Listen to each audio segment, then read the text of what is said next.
எசேக்கியேல் 34 அதிகாரம், எசேக்கியேல் 34 அதிகாரம் 5 வசனத்தையும் 8 வசனத்தையும் வாசியுங்கள். அங்கே மேய்ப்பன் இல்லாதவராக இருந்தலாம். படியுங்கள். போதும். மேய்ப்பன் இல்லாத இதனால் அங்கே சுதறுண்டு போகுமா? கர்த்தர் மகிமை உண்டாகட்டும். ஒரு சபை என்றால், ஒரு மனிதன் என்றால் அவனுக்கு ஒரு மேய்ப்பன் தேவையா இருக்கிறான். எப்படி ஒரு நபர் குடும்பத்தில் வாழும்போது அவனை சரியாக நடத்தும்படியாக, அவனை சரியாய் போதிக்கும்படியாக, அவனை சரியாய் பாதுகாக்கும்படியாக தாயும் தகப்பனும் முக்கியமோ, அதே போலதான் மேய்ப்பன் ஒவ்வொரு ஆட்டு மந்தைக்கு மட்டுமல்ல, ஒவ்வொரு ஆட்டிற்குமே மேய்ப்பன் மிகவும் முக்கியமானவனா இருக்கிறான். கர்த்தருடைய ஸ்தோத்திரம். இன்றைக்கு எத்தனை பேர் நல்ல மேய்ப்பனுள்ள ஒரு அனுபவத்துக்குள் நாம் போக வேண்டும் என்று நாம் விரும்புகிறோம்? ஒரு நல்ல மேய்ப்பன் என்றால், ஆடுகளுக்காக கவலைப்பட வேண்டும். எதற்காக? ஆடுகளுக்காக கவலைப்பட வேண்டும். தனக்காகவோ தன் குடும்பத்துக்காகவோ ஒருத்தர் ரொம்ப கவலைப்படுற மனிதனா இருந்தால் அவன் எப்படி மேய்ப்பன் என்று நாம் சொல்ல முடியும்? கர்த்தரின் மேய்ப்பராக இருக்கிறார், அவர் என்னை புல்லுடனே செய்வார், என்னை மேய்ப்பார் என்று சொல்கிறார். அப்ப ஆடுகளுக்கு தான் முதல் ஆகாரம் தேவை இல்லையா? ஞானஸ்நானத்தின் மூலமாய் கிறிஸ்துவை தரித்துக் கொண்டிருக்கிறீர்களே. ஒரு மேய்ப்பன் கிறிஸ்துவை வெளிப்படுத்த வேண்டும். இயேசுவை வெளிப்படுத்தும் போது அந்த இடத்துல அனைவரும் என்ன செய்வாங்க? இயேசுவை பார்ப்பாங்க. இயேசுவை பார்த்து அனைவரும் நம்ம இடத்துல வருவாங்க இல்லையா? இங்க என்ன செய்யறா? உங்க இருதயத்துக்கு ஏற்ற மேய்ப்பனை கொடுப்பேன், அவங்க என்ன செய்வாங்க? அறிவோடும் புத்தியோடும் உங்களை மேய்ப்பார்கள் அப்படின்னு இருக்கிறது இல்லையா? இருக்க இல்லையா? உங்கள் இருதயத்துக்கு ஏற்ற, உங்கள் இருதயத்துக்கு ஏற்ற மேய்ப்பனா? அப்படியே இருக்கு பைபிள்ல. அவர் என்ன சொல்றாரு? என் இருதயத்துக்கு ஏற்ற மேய்ப்பனை நான் கொடுப்பேன், அவர்கள் புத்தியோடும் அறிவோடும் என்ன செய்வார்கள்? உங்களை மேய்ப்பார்கள். இன்னைக்கு எல்லா சபையும் சபைதான், ஆனா எல்லா ஊழியரும் நல்ல மேய்ப்பர்களா என்று நம்ம ஆராய்ந்து பார்க்க வேண்டிய விஷயம் இருக்கிறது. நம்ம எப்படி அவங்க மேய்க்கிறாங்க? சரியான சத்தியத்தோடும் சரியான வசனத்தோடும், இரண்டாவது இன்னும் சொல்ல போனா இயேசுனுடைய தெய்வீக சுபாவத்தோடும் நம்மளை அவங்க மேய்க்கிறாங்களா? அவங்க கிட்ட இயேசுடைய சுபாவத்தை, இயேசுடைய சாயலை நம்மளால பார்க்க முடிகிறதா? கர்த்தர் ஸ்தோத்திரம். அப்படிப்பட்ட இடத்துக்கு போறோம் பாக்கியவான்கள். அப்படிப்பட்ட ஆடுகள் நிச்சயமாகவே இயேசுவினால் நடத்தக்கூடிய ஆடுகளா இருக்கும். கர்த்தர் ஸ்தோத்திரம். அதனால நமக்கு எப்படிப்பட்ட மேய்ப்பனை கொடுக்கிறாரா? மேய்ப்பன் இல்லாத ஆடுகளா இருக்கிறவர்களுக்கு தேவன் நல்ல மேய்ப்பனை கொடுக்கிறார். அதனால எனக்கு சரியான சபை இல்லை, சரியான ஒரு சபைக்கு என்னால போக முடியல, சரியான ஊழியக்காரங்க எனக்கு இல்லை, சரியான சத்தியத்துக்கு நடத்தக்கூடிய ஆடு இல்லை என்று ஒரு நாள் என்ன செய்யக்கூடாது? நாம் சொல்லவே கூடாது. கர்த்தர் ஸ்தோத்திரம். என்றால் அவரே மேய்ப்பன் தான். அப்படி இருக்கும்போது அவர் எப்படி மேய்ப்பன் இல்லாமல் இருப்பார்? நமக்குரிய நல்ல மேய்ப்பனை கர்த்தர் நமக்காக வைத்திருக்கிறார். அந்த மேய்ப்பனிடத்துல நாம் போக வேண்டும். கர்த்தர் ஸ்தோத்திரம். நல்ல அன்புள்ள ஆடா இருந்தா என்ன செய்ய தெரியுமா? மேய்ப்பனிடத்துல நல்ல அன்புள்ள ஆடா இருந்தா என்ன செய்ய தெரியுமா? மேய்ப்பனிட்ட என்ன செய்யாது? எங்க என்ன செய்யாது? அது ஏதாவது சேட்டை பண்ணா கூட, ரெண்டு கம்பெடுத்து வெளுத்தா கூட என்ன செய்யாது? போகாது. அப்படியே காலிட்டே வந்து என்ன செய்யும்? என்னங்க செய்யும்? உரசிக்கிட்டு அப்படியே நம்ம கொஞ்சம் டிஸ்டர்ப் பண்ணிக்கிட்டு அப்படியே அங்கேயே சுத்திக்கிட்டு இருக்குமே தவிர அது எங்கேயும் போகாது. ஏதோ ஒரு மந்தைக்குள்ள போயிட்டா கூட மேய்ப்பனோட சத்தத்தை கேட்ட உடனே என்ன செய்யும்? நம்ம இங்கே தப்பா போயிட்டோம்டா, இது நமக்குரிய இடம்னா நேரம் என்ன செய்யும்? மேய்ப்புங்கிட்ட அது ஆட்டோமேட்டிக்கா அங்க ஓடிடும். கர்த்தர் ஸ்தோத்திரம். இது போல நமக்கு தேவன் ஒரு நல்ல ஒரு மேய்ப்பனை கொடுத்திருக்கிறார். மேய்ப்பனா என்ன? ஆடுகளுடைய நிலவரத்தை அறிந்து, ஒவ்வொரு ஆடுகளுடைய நிலவரத்தை அறிந்து, குடும்ப சூழ்நிலையை அறிந்து, வருமானத்தை அறிந்து, அவங்களுடைய கஷ்ட நஷ்டங்கள் எல்லாவற்றையும் அறிந்து, ஓகே இந்த குடும்பம் இப்படிதான், இந்த விசுவாச நிலவரம் இப்படிதான் என்று அறிந்து, அந்த குடும்பத்துக்கு ஏற்றபடி, அந்த நபருக்கு ஏற்றபடி அவர்களுக்கு இறக்கம் பாராட்ட வேண்டிய விஷயத்தில் இறக்கம் பாராட்டி, அவங்க செய்ய வேண்டிய உதவிகளை செய்து, அவங்களை கண்டிக்க வேண்டிய விஷயத்துல கண்டித்து, சரியான விதத்துல நடத்தக்கூடிய நல்ல மேய்ப்பனை என்ன செய்கிறார்? அவர் நமக்காக வைத்திருக்கிறார். கர்த்தர் ஸ்தோத்திரம். அந்த மேய்ப்பனோடு ஐக்கியத்தை என்றைக்குமே நம்ம விட்டுவிடவே கூடாது. கர்த்தர் ஸ்தோத்திரம். ஏனென்றால் அவர்கள் தான் அறிவோடும் புத்தியோடும் நம்மளை மேய்க்க முடியும். அவர்களுக்கு தான் தெரியும் நம்மளை எப்படி நடத்த வேண்டும், நமக்கு எப்படி புத்தி சொல்ல வேண்டும், நம்மளை எப்படி கண்டிக்க வேண்டும், எந்த அளவு கண்டிக்க வேண்டும். இதுக்கு மேல கண்டிச்சா இவங்க என்ன செய்வாங்க? சோர்ந்து போயிடுவாங்க. ஆனால் இவ்வளவுதான் அவங்களை கண்டிக்கணும், இப்படிதான் அவங்களுக்கு பேசணும் அப்படிங்கிற எல்லா காரியங்களையும் ஆராய்ந்து அறிந்து சரியானத்தில் நடத்தக்கூடிய ஒரு நல்ல மேய்ப்பனை தேவன் நமக்கு தரும்போது அந்த மேய்ப்பனோடு சேர்ந்து என்ன செய்ய வேண்டும்? ஆண்டவரை பற்றி பிடித்துக் கொண்டு அந்த மேய்ப்பனோடு சேர்ந்து நடக்கூடியவனாய் நாம் மாற வேண்டும். கர்த்தர் ஸ்தோத்திரம். அப்படிப்பட்ட அனுபவத்தை நான் பெற்றுக்கொள்ள வேண்டும். சில இடங்கள்லாம் அப்படி மற்றவங்க கேள்வி கேட்கும் போது எனக்கே கஷ்டமா இருக்கு, என்ன சொல்ல அவங்க கிட்ட அப்படின்னு. நான் சொன்ன பார்த்தீங்கன்னா ஒரு சிலர் அப்படி சில விஷயங்களை சில ரசிக்கப்படாத நம்மளோட வேலை செய்யறவங்க கேட்கும்போது அவங்ககிட்ட நம்ம எப்படி என்ன சொல்ல முடியும் அவங்ககிட்ட. அதனால நாம் சரியானதை பகுத்தறிந்து கொள்ள வேண்டும். சில பார்த்தீங்கன்னா எல்லாருமே ஊழியர் இருந்தால் நின்றுவாங்க. எல்லாருமே ஊழியர் இருந்தால் அவங்களும் பிரசங்கம் பண்றாங்க, அவங்களும் பைபிள் பிரசங்கம் பண்றாங்க, அவங்களும் சபதம் நடத்துறாங்க. எல்லாருமே நடத்தலாம். ஆனால் மேய்ப்பன், சரியான மேய்ப்பன், நல்ல மேய்ப்பன், நம்மளை சரியானதை நடத்தக்கூடிய மேய்ப்பன் யார் என்று அறிந்து அவர்களோடு நாம் ஐக்கியம் வைத்துக் கொள்ள வேண்டும். கர்த்தருடைய ஸ்தோத்திரம். அடுத்ததாக நம்ம வரும்போது எரேமியா தீர்க்கதரிசியின் புஸ்தகத்துல மழை இல்லாமல் இருந்ததா. எரேமியா தீர்க்கதரிசியின் புஸ்தகத்துக்கு வரும்போது 14ஆம் அதிகாரம் 4ஆம் வசனத்தை படிங்க.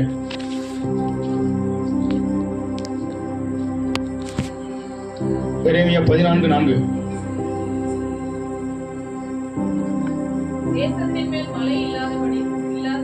மழை இல்லாததினால் தரை வெடித்திருக்கிறது, பயிர் செய்கிறவர்கள் வெட்கி தங்கள் தலைகளை மூடிக்கொள்கிறார்கள். புல் இல்லாதனால் அதை விட்டு ரசிக்கிறது, ஓடி போகிறது. இன்னைக்கு நம்முடைய அத்தனைவருடைய வாழ்க்கையில மழை அடிச்சு பிசுற கலவி பேசிக்கிட்டு இருக்குது. எத்தனை பேருக்கு மழை தூர்ல சாரல் மாதிரி லேசா பேசிக்கிட்டு இருக்கு. எத்தனை பேருக்கு மழையே இல்லாம தரை வெடித்திருக்கிறது போல வாழ்க்கையே வெடிச்சு வறண்டு போய் ஒன்றுமே இல்லாம இருக்கிறீங்க. கர்த்தருடைய ஸ்தோத்திரம். ஆண்டவர் சொல்கிறார், நாம் வேண்டாம், நாம் வேணாம், எனக்கு மழை இல்லையே என்று சொல்லலாம். அவர் சொல்கிறார், நான் ஆசீர்வாதமான மழையை பெய்ய பண்ணுவேன் என்று சொல்கிறார். கர்த்தருடைய ஸ்தோத்திரம். என்ன மழையை? ஆசீர்வாதமான மழை என்ன செய்வேன்? பெய்ய பண்ணுவேங்கிறார். நாம தான் இல்ல இல்ல இல்லங்கிற, அவர் இருக்குங்கிறார். என்னென்ன ஆசீர்வாதம் எல்லாம் உங்களுக்கு இல்லை என்று நீங்கள் நினைக்கிறீர்களோ அந்த ஆசீர்வாதங்கள் எல்லாம் தேவன் நமக்காகவே வைத்திருக்கிறார். கர்த்தருடைய ஸ்தோத்திரம். இல்லையா? தாவீதுக்கு வைத்திருந்த ஆசீர்வாதம் என்ன? பெரிய ராஜ சிங்காசனம். இல்லையா? ஆபிரகாமுக்கு வைத்திருந்த ஆசீர்வாதம் என்ன? பெரிய புத்திர சந்தானத்தையே கொடுத்து பெரிய ஒரு ஆசீர்வாதத்தை, வேணுங்கிற எல்லா ஆசீர்வாதத்தையும் அவனுக்கு கொடுத்து, எல்லா கணத்தையும் கொடுத்து, எல்லா மரியாதையும் கொடுத்து அவனுக்கு வைத்திருந்த ஆசீர்வாதம் வேற. கர்த்தருடைய ஸ்தோத்திரம். இது போலதான் தேவன் எந்த ஒரு காரியத்தையும் இல்லை என்று அவர் சொல்லவே மாட்டார். கர்த்தருடைய ஸ்தோத்திரம். உங்களுக்கு தேவையான நன்மைகள் என்ன? உங்களுக்கு தேவையான ஆசீர்வாதமான வாழ்க்கை, ஆசீர்வாதமான காரியங்கள் என்ன?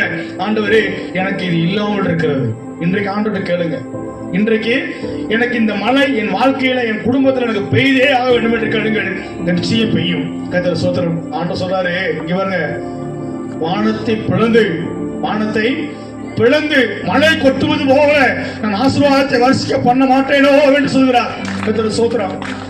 நம்முடைய நிலம் வெடிக்கவே கூடாது. நம்முடைய வாழ்க்கை வறட்சியாக வெடித்து போகவே கூடாது. நம்முடைய வாழ்க்கை பசுமையாக இருக்க வேண்டும். நம்முடைய வாழ்க்கையானது பசுமையாக செழித்திருக்க வேண்டும். கர்த்தருடைய ஸ்தோத்திரம். நீதிமானோ பனையை போல செழிப்பான் என்று சொல்லப்பட்டிருக்கிறது. நீதிமானோ பனையை போல செழிப்பான் என்று சொல்லப்பட்டிருக்கிறது. எவ்வளவு பெரிய வறட்சி வந்தாலும் பனை ஒரு நாள் செய்யாது, வறண்டு போகவே போகாது. அந்த அளவுக்கு உலகம் முழுவதும் எவ்வளவு பஞ்சம், பசி, வறட்சி வந்தாலும் நமக்கு ஒரு இம்மி அளவு கூட கஷ்டமோ குறைவோ தோல்வியோ வராதபடிக்கு தேவன் நம்ம செழிப்பாய் நடத்தக்கூடியவர். அந்த விசுவாசத்தோடு தரிசனத்தோடு எத்தனை பேர் இருக்கிறோம்? இல்லாத வேலை இருக்கிறவர்களை போல நடக்கிறது. நம்முடைய வாழ்க்கையில் மழை இல்லையா? இன்றைக்கு தேவன் ஒரு பெரிய ஆசீர்வாதத்தின் மழையை வைத்திருக்கிறார். கர்த்தருடைய ஸ்தோத்திரம். சார்ல பாத்துக்கிட்டு இருக்காதீங்க. ஏதோ 2-3 தூர்ல விழுந்தா போதும், எனக்கு என் பிள்ளைகள் கொஞ்சம் படிச்சு வந்தா போதும், என் பிள்ளைகளு கொஞ்சம் படிச்சு வந்தா போதும், எனக்கு சின்னதாக ஒரு 5 சென்ட் இடம் இருந்தா போதும், சிம்பிளா ஒரு 10 லட்சம் ரூபாய் ஒரு வீடு போட்டா போதும், இப்படி சிம்பிளாவே கேட்டிருக்காதீங்க. எதை கேட்டாலும் பெரிதாகவே கேட்க வேண்டும். எதை கேட்டாலும் பெரிதாகவே கேட்க வேண்டும். நாம் கேட்டால் நிச்சயம் அவர் செய்வார். கர்த்தர் ஸ்தோத்திரம். ஆபிரகாம் கேட்டால் ஒரே ஒரு பிள்ளை எனக்கு வேண்டும். கர்த்தர் சொல்கிறார், உனக்கு ஜனத்தை தருவேன் என்று சொல்கிறார். உன் ஜனம் தேசமாய் மாறும் என்று சொல்கிறார். கர்த்தர் ஸ்தோத்திரம். இன்று நாம் எப்படி கேட்கிறோம் இல்லையா?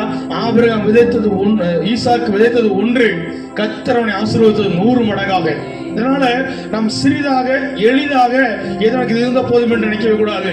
அதை விட மேன்மையானதாக மேலானதாக நாம் விசுவாசத்தோடு தரிசனத்தோடு நாம் கேட்க வேண்டும். கேட்டால் நிச்சயம் அதை நாம் பெற்றுக்கொள்ள முடியும். கர்த்தர் ஸ்தோத்திரம். இன்றைக்கு எத்தனை பேர் என் வாழ்க்கையில கர்த்தர் எனக்கு ஒரு பெரிய ஒரு நல்ல ஒரு ஆசீர்வாதமான மழையை எனக்கு பெய்ய வேண்டும் என்று விரும்புறீங்க? ஆண்டவரிடத்துல கேளுங்க. ஆண்டவருடைய வாழ்க்கையில மழை பெய்ய வேண்டும். கர்த்தர் ஸ்தோத்திரம். இடியோடு மின்னலோடு அட்டை மழை என் வாக்கில் பெய்ய வேண்டும் என்று கேளுங்கள். இன்றைக்கு தேவன் அந்த மலையை உங்களுக்கு தருவார். கர்த்தர் ஸ்தோத்திரம். இன்றைக்கு கேட்டால் அந்த மலையை நிச்சயம் அவர் தருவார். ஏனென்றால் அவர் ஆசீர்வாதத்தின் ஊற்று எடுக்கிறார். அவர் ஆசீர்வாதத்தின் ஊற்று எடுக்கிறார். அவரிடத்துல எதுவுமே இல்லை என்றது ஒன்றுக்கு ஒரு காரியம் இல்லவே இல்லை. எல்லாமே அவர் வைத்திருக்கிறார். எல்லாமே அவரிடத்தில் இருக்கிறது. அவர் எல்லாவற்றையும் தருவராகவே இருக்கிறார். கர்த்தர் ஸ்தோத்திரம். அவர் எல்லாவற்றையும் நமக்கு தருவராகவே இருக்கிறார்.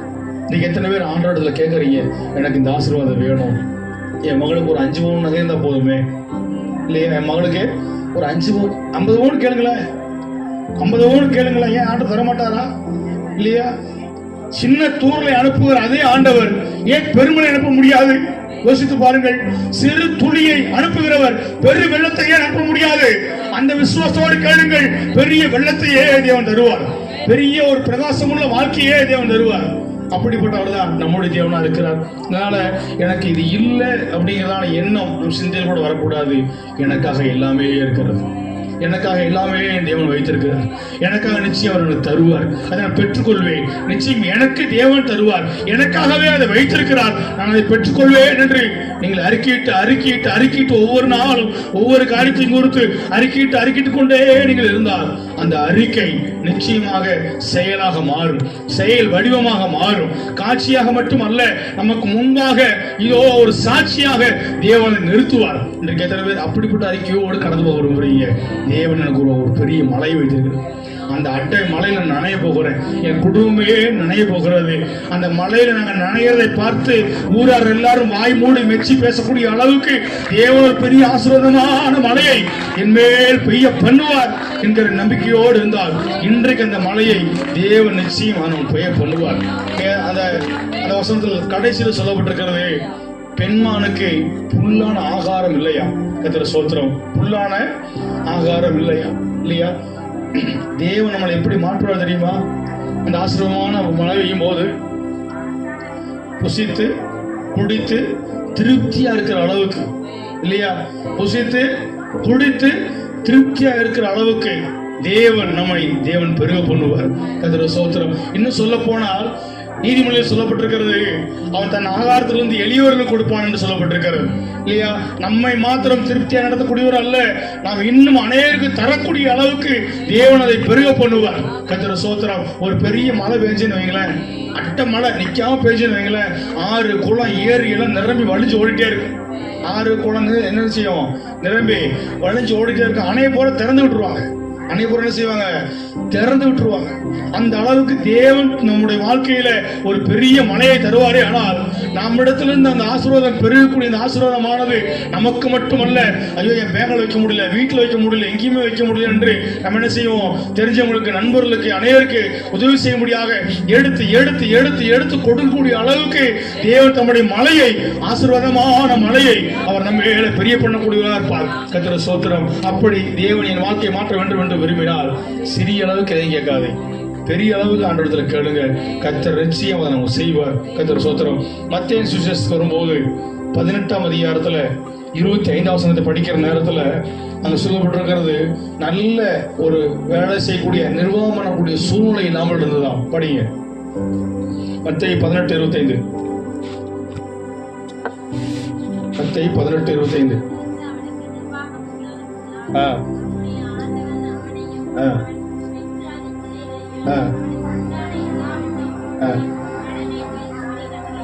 என்ன சொல்லுகிறான்?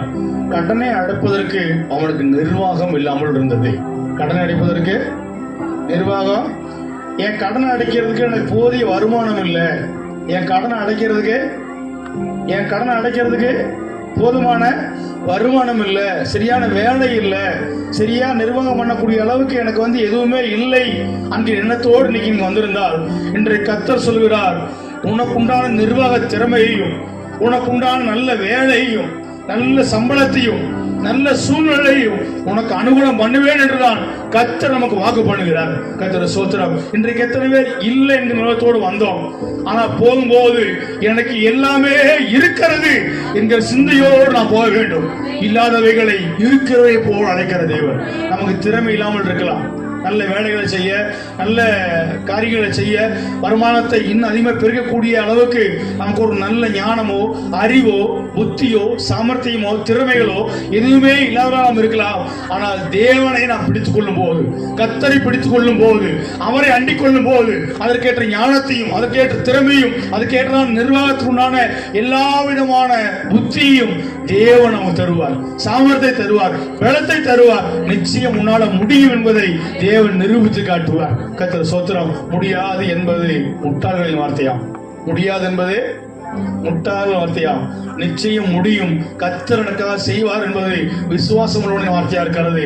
இன்றைக்கு தனவே நான் இல்லாதவன் தான், நான் இல்லாதவள் தான், எனக்காக தேவன் எல்லாவற்றையும் வைத்திருக்கிறார். இந்த இடத்தை விட்டு நான் போகும்போது எல்லாம் உள்ளவனாக, எல்லாம் உள்ளவனாக, எல்லாம் இருக்கிற நபராக நான் போவேன் என்று தீர்மானம் பண்ணினால் நிச்சயம் கர்த்தர் இந்த நாளில் எதெல்லாம் இல்லையோ அதெல்லாவற்றையும் இருக்க பண்ணுவார். அதெல்லாவற்றையும் தந்து ஜெயத்தோடு நம்மை நடத்த அவர் நமக்கு போதுமானவராக இருக்கிறார். கர்த்தர் ஸ்தோத்திரம். யாத்திராகமத்துக்கு வரும்போது 31ஆம் அதிகாரத்துல முதல் 5 வசனத்தை நீங்க படிக்கும் போது ஆண்டவர் அங்கே சொல்லுகிறார். 5 வசனத்தை மட்டும் படிங்க. யாத்திராகமம் 31:5.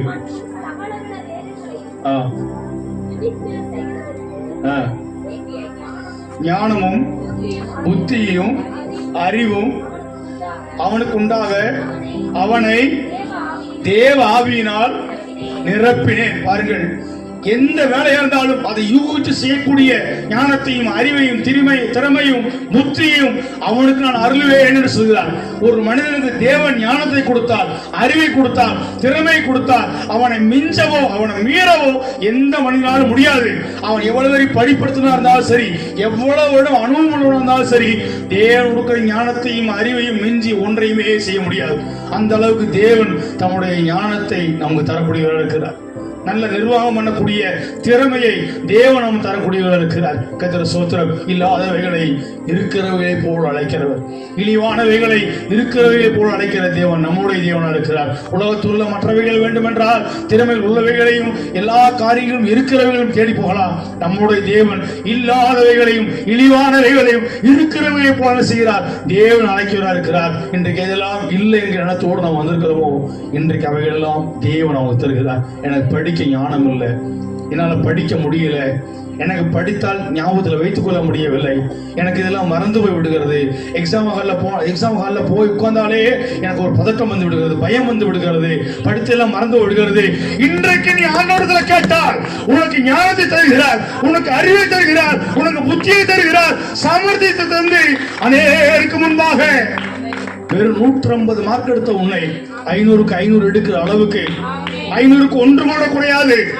அங்கே திருத்தங்கள் கூட அதை குறைத்து விட வேண்டும் என்று நினைத்தாலும் குறைக்க முடியாத அளவுக்கு 500க்கு 500ஆக, 1000க்கு 1000ஆக தேவன் முழு மதிப்பெண் எடுக்கத்தக்க அளவுக்கு தேவன் உங்களை திறமையுள்ளவர்களாக, ஞானம் உள்ளவர்களாக, அறிவுள்ளவர்களாக இதோ இன்றைக்கு ஆண்டு உங்களை மாற்ற வல்லவராக இருக்கிறார். கர்த்தர் ஸ்தோத்திரம். நாம் ஒன்றும் இல்லாதவர்கள், எதுவுமே இல்லாதவர்கள் தான், தகுதியே இல்லாதவர்கள் தான், மேன்மையே இல்லாதவர்கள் தான். ஆனால் நம்மை நோக்கி இந்த மேன்மை வருகிறது, நம்மை நோக்கி இந்த மகிமை வருகிறது, நம்மை நோக்கி இந்த கணம் நம்மை தேடி வருகிறது. அது எப்படி வருகிறது?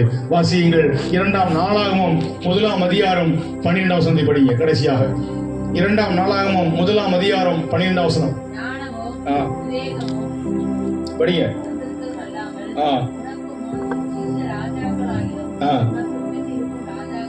ராஜாக்களும் இல்லாத ஐஸ்வர்யத்தையும் சம்பத்தையும் கனத்தையும் உனக்கு தருவே என்கிறார். கர்த்தர் ஸ்தோத்திரம். அவன் கேட்ட ஞானத்தை கொடுத்தார். அது மட்டுமல்ல, அவனுக்கு முன்னாடி இந்த ராஜாக்களுக்கும் இல்லை, அவனுக்கு பின்னாடி வரக்கூடிய ராஜாக்களுக்கும் இல்லை. இல்லை என்கிற இல்லாத அந்த ஐஸ்வர்யத்தையும் கனத்தையும் சம்பத்தையும் தேவன் சாலமோனுக்கு கொடுக்கிறார். கர்த்தர் ஸ்தோத்திரம். ஞானம் இல்லையா? இன்றைக்கு தேவன் உனக்கு இருக்கிறது ஞானத்தை தருகிறார். கர்த்தர் ஸ்தோத்திரம். உனக்கு சம்பத்தை இல்லையா? இன்றைக்கு இருக்கிறது உன் சம்பத்தை தேவன் உனக்கு தருகிறார். உனக்கு கனம் இல்லையா?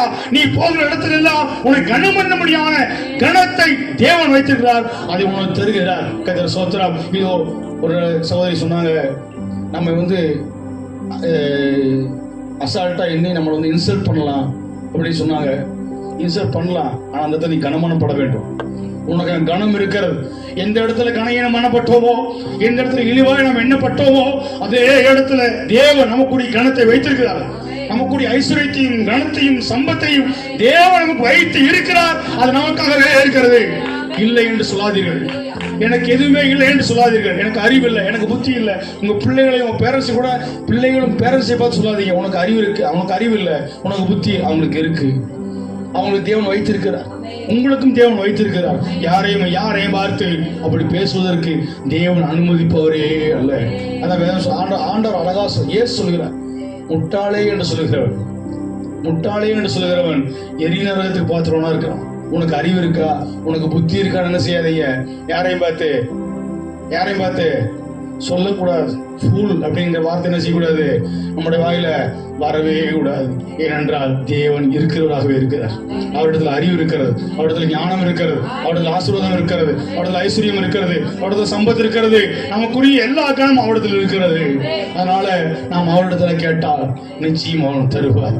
இல்லாதவைகளை இருக்கிறவை போல் அழைக்கிற தேவன் நம்மையும் தேவன் அழைத்திருக்கிறார். நிச்சயம் அழைப்பு கேட்டோடு நம்மை நடத்துவார். கர்த்தருக்கு ஸ்தோத்திரம், கர்த்தருக்கு உண்டாதா.